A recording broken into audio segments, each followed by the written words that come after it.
തായ്ലൻഡിലെ വിവിധ സ്കാമുകളെ പറ്റി കേട്ടിട്ടുണ്ടെങ്കിലും നമ്മുടെ യാത്രയിൽ ഇങ്ങനൊരു അനുഭവം ആദ്യമായിട്ടായിരുന്നു. കാഞ്ചനപുരിയിൽ നിന്ന് ബാങ്കോക്കിലേക്കുള്ള 3 മണിക്കൂർ ബസ് യാത്രയ്ക്ക് ശേഷം നമ്മൾ പുതിയ ഹോട്ടലിലെത്തി ചെക്ക് ഇൻ ചെയ്തു. നമ്മുടെ തായ്ലൻഡ് ട്രിപ്പിലെ എന്റെ ഫേവറേറ്റ് സ്റ്റേ ഇതായിരുന്നു. ഉച്ചയായതിനാലും നല്ല വിശപ്പുണ്ടായിരുന്നാലും ഗ്രാബ് വഴി പാഡ് ക്രാബ് പാവോ ഓർഡർ ചെയ്തു. നിങ്ങൾ തായ്ലൻഡിൽ വരുവാണെങ്കിൽ മസ്റ്റ് ട്രൈ എന്ന് ഞാൻ പറയും. ഒന്ന് റെസ്റ്റ് എടുത്ത ശേഷം വൈകിട്ട് നമ്മൾ പ്രാട്ടുനാം മാർക്കറ്റ് കാണാൻ ഇറങ്ങി. ഇലക്ട്രോണിക് ഐറ്റംസും തുണികളും സൊവനീറുകളും ട്രോളി ബാഗുകളും ഒക്കെ ആയിട്ടൊരു പക്ക സ്ട്രീറ്റ് ഷോപ്പിംഗ് വൈബ് വേണമെന്നുണ്ടെങ്കിൽ ബാങ്കോക്കിൽ നിങ്ങൾക്ക് ഇങ്ങോട്ട് വരാം. ഇതേപോലെ ഫാൻസി വാട്ടർ ബോട്ടിൽ കിട്ടുന്ന കുറെ കടകൾ ഇവിടെയുണ്ട്. ഇതിൽ തന്നെ എനിക്ക് ഭയങ്കര ക്യൂട്ടായിട്ട് തോന്നിയത് ഈ ചെപ്പൽസ് ആയിരുന്നു. വഴിയരികിൽ കണ്ട ഒരു ഷോൾ കടയിൽ നിന്ന് 2 ഷോൾ വാങ്ങി വീണ്ടും നടന്നു.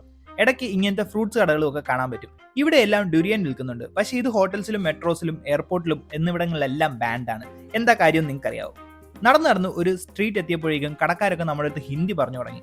ഒന്ന് അത്ഭുതപ്പെട്ടെങ്കിലും ശ്രദ്ധിച്ചു നോക്കിയപ്പോൾ മനസ്സിലായി കൂടുതലും കച്ചവടത്തിനിരിക്കുന്നത് ഇന്ത്യക്കാർ തന്നെ. കറങ്ങി ക്ഷീണിച്ചപ്പോൾ ഒരു ടുക് എക്സ്പീരിയൻസ് ചെയ്യാമെന്നായി. ഇവിടെയാണ് നമുക്ക് പണി കിട്ടിയത്. വെറും 1.5 കിലോമീറ്റർ ദൂരം മാത്രമേ ഹോട്ടലിലേക്ക് ഉണ്ടായിരുന്നുള്ളൂ. അതിന് പുള്ളി ചോദിച്ചതാട്ടെ 200 ബാത്തും.